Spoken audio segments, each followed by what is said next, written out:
pauwi na ako, no? So palabas na ako ng parking lot nito dito sa office, sa work ko.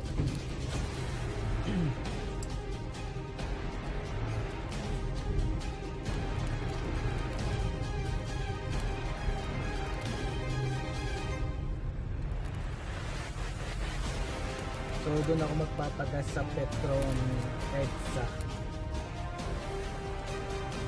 Dito lang yun, alam mo na lang. EDSA, malapit lang siya sa, bago siya mag-bon.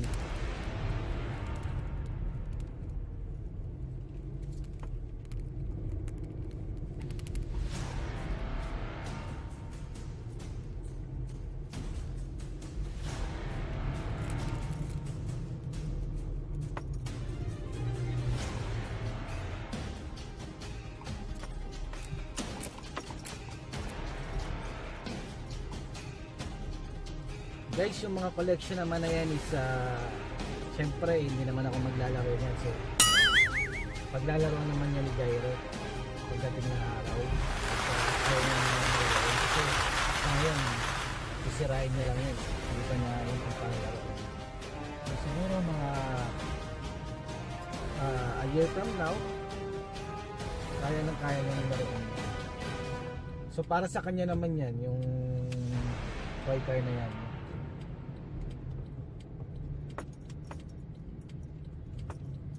So dito na ako sa may Shaw Boulevard. Ito pa. Pa-Shaw Boulevard na ako. Okay.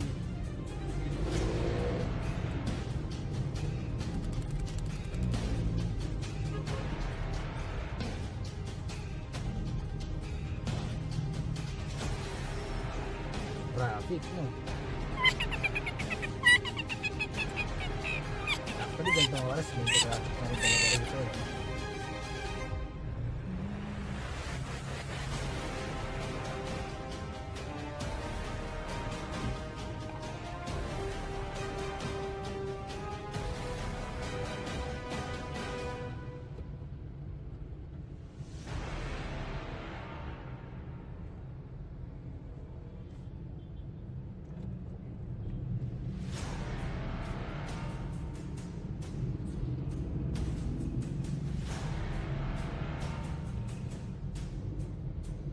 So yung GT toy cars na yun is also 250 pesos for a minimum purchase of 500 pesos na gasoline, diesel or any Petron products, pwedeng oil, engine oil, basta meron kang 500 worth of products, then mabibili mo na siya ng 250 pesos. So yung last time yung Lamborghini, no, sulit na sulit yun for 250 pesos. So I think eto rin same with the Lamborghini, no? Kasi nakita ko yung ads niya, ang ganda ng kulay, may red tapos merong black. So ang pipiliin ko yung red, no.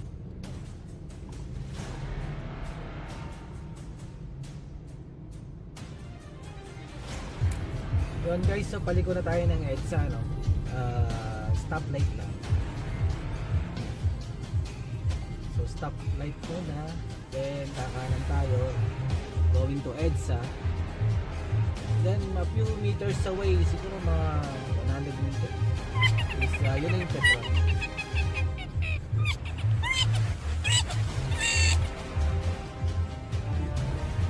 Ayun guys, no? So balik muna ako ng EDSA. Going to EDSA. Yeah.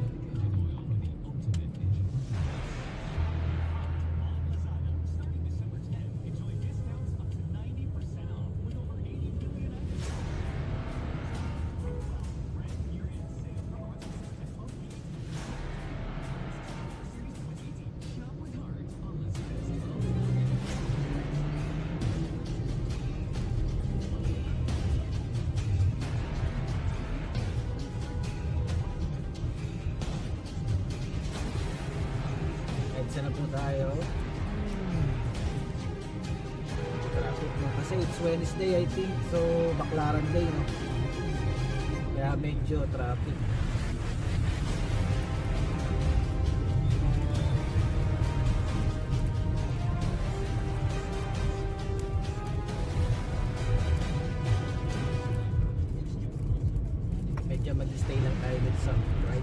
konti kasi malapit lang to dito eh.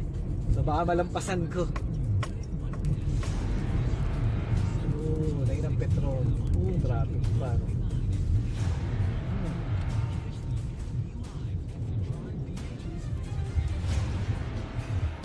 So guys, malapit na no. Medyo traffic lang ang konti no. Hindi pala traffic ng konti. Traffic talaga. So after ng Shell, yung petrol. So sa kabila na.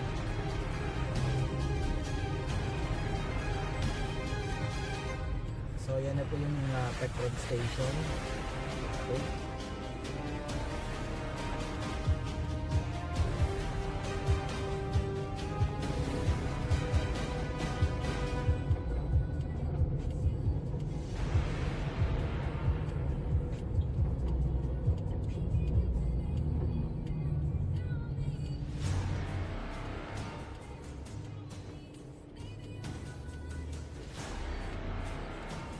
Police talaga, matindi ang traffic. So, ito yung petrol station.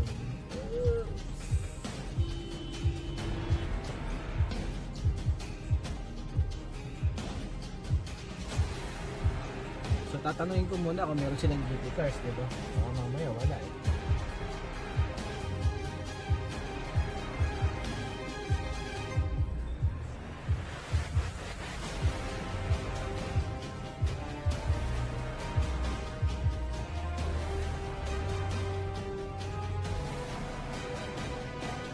Meron kayong GT car? Oh, wala na. Okay, thank you. So guys, wala na silang stock ng GT car. No? So medyo tatry natin sa ibang station kung meron tayong makikita. Pero dito sa EDSA, parang sila na lang yung ano eh. Sila lang yung malapit eh. Try na lang natin sa iba. No? Morning guys! Morning Realista! So, on the way na ako sa work, papasok na po ako sa office. So, dadaan ako sa dalawang petrol station, which is ito naman is yung dalawang petrol station na to is along the way going to my work. So, itatry ko pa rin bumili ng GT cars na last night ay hindi tayo na pinalat at hindi tayo nakabili. So, hopefully makabili tayo this time. No?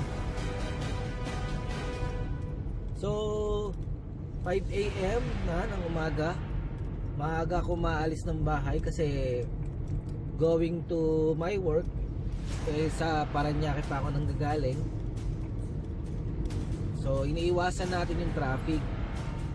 At the same time, iniiwasan din natin na maubusan tayo ng free parking dun sa work ko po, no? So yun guys, no, kasi pagka po tinanghali tayo ng pasok, sayang din naman yung free parking dun sa may office po namin, no? Kasi pagka nandun ka sa free parking, 50 pesos minimum for 3 hours only, then additional payment for the succeeding hours. So in one day pwede kong gumastos ng around 100 pesos. So sayang din yun. 5 days a week, that's 500. For a month, that's 2,000, diba?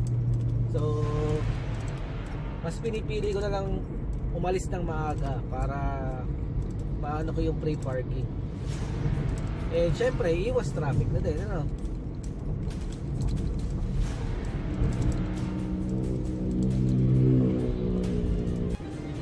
So yun guys, nasa SLEX na po tayo, no? Bale yung first station kasi ng Petron is along EDSA yun. I think malapit siya sa may bandang Estrella, no? So pupunta natin yung Petron Station Estrella.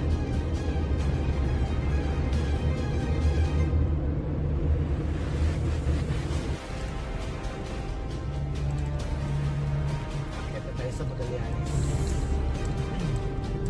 Then right turn papuntang EDSA.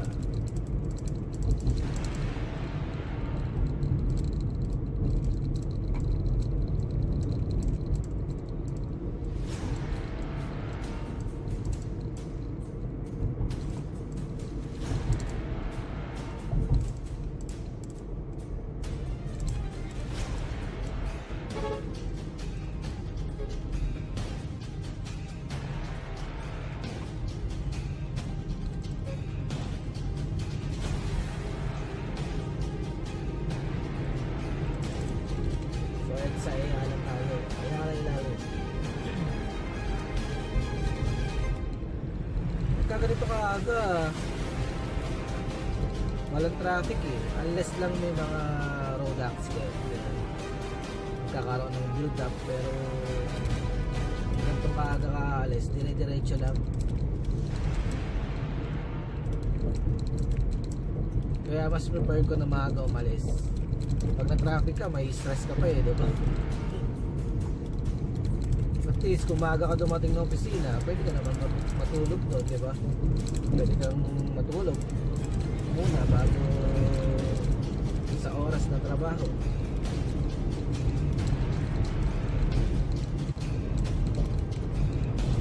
EDSA Ayala Tunnel.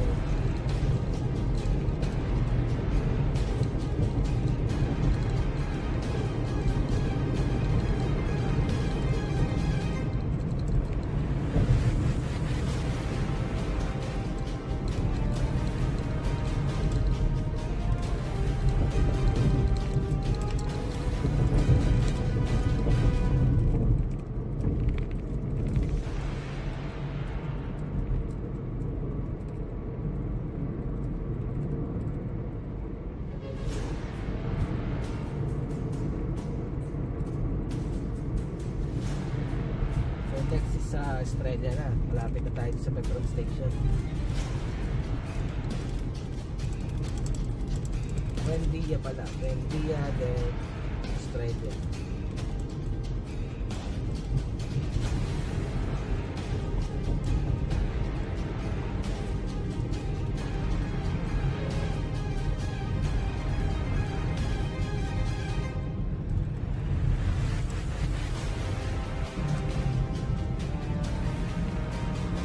Ito yung petrol station, no? So again, tatanong muna natin kung meron silang duty crowd bago tayo magpagas.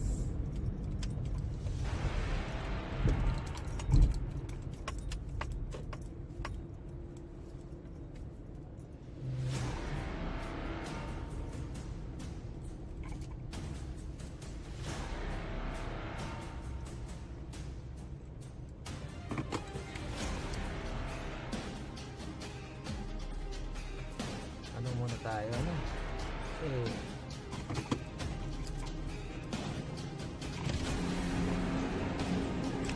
so guys, for the second time wala silang petrol station ng anong Australiano. So sabi nung gasoline boy, umorder daw pero wala raw kasiguruhan kung kailan magkakaroon. So mukhang ano yung GT car ngayon So itatry ulit natin later, no? Itatry ulit natin later. So may Show Boulevard na yun, malapit na sa office. Dito na tayo sa may Greenfield District, Show Boulevard, Greenfield District, EDSA, then corner Show Boulevard. So bawal naman mag-left turn dito sa stoplight So kailangan natin dito dumaan the Greenfield District para makalusot tayo sa may Show Boulevard.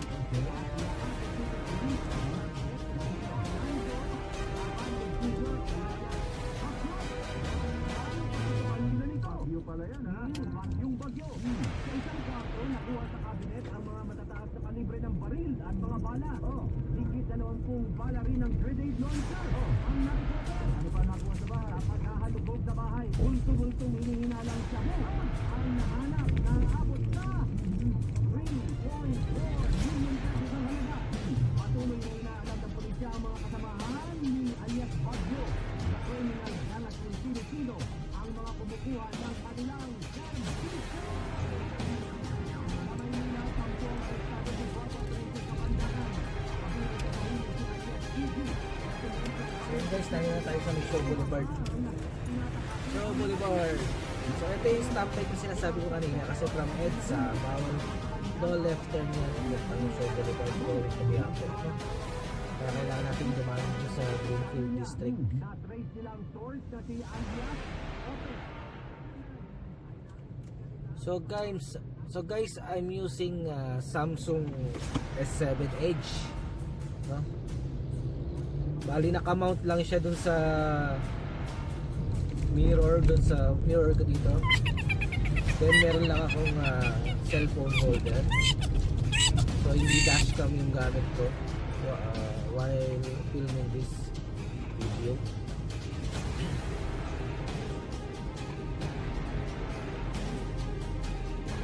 So dito na ako sa Shaw Boulevard going to Quiapo. Papunta na to sa office. So dadaan muna ako ng petrol station.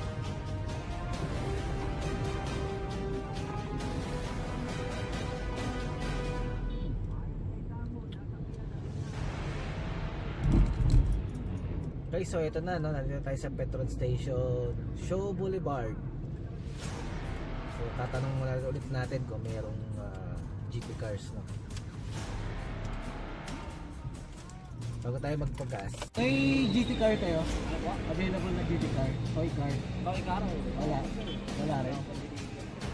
Kailan tayo? Oo nga, December 15 pa yun. Wala pa. Sige, thank you. So guys, wala rin, no? Hindi rin nila alam kung kailan yung delivery. So 3 station na yung pinuntahan ko. Dapat birthday. Wala. Walang available. So talaga, better luck next time. Or maybe sa ibang station, di ba? Baka meron. So hindi ko naman sinasabi na totally out of stock siya, no? But sa 3 stations na pinuntahan ko, wala. Siguro sa ibang station meron, or kaya naman talagang sadyang mabili lang, no? Kaya naubusan sila ng stock. So guys, yun. So guys, yun nga, no? Bali 3 petrol stations yung napuntahan ko na. Isa kagabi, 2 ngayon. And unfortunately, hindi tayo GT Pro, guys. So that's it for now. Please don't forget to subscribe to my YouTube channel. Just press the subscribe button. And bye for now. So pasok na ako sa work. Eto na, punta na ako ng parking.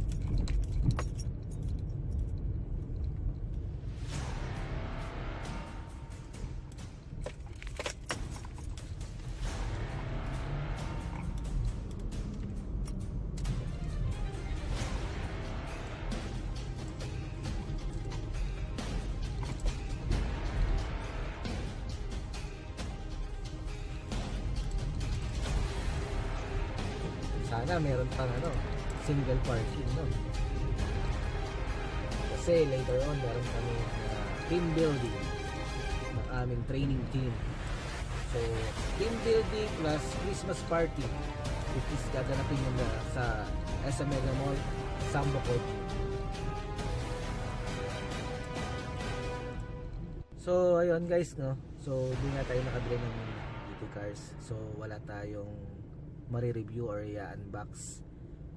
Hopefully sa ibang araw kung available pa, pero according to them is up to December 15. So di lang natin alam kung may extend siya, so baka makabili tayo sa ibang branch.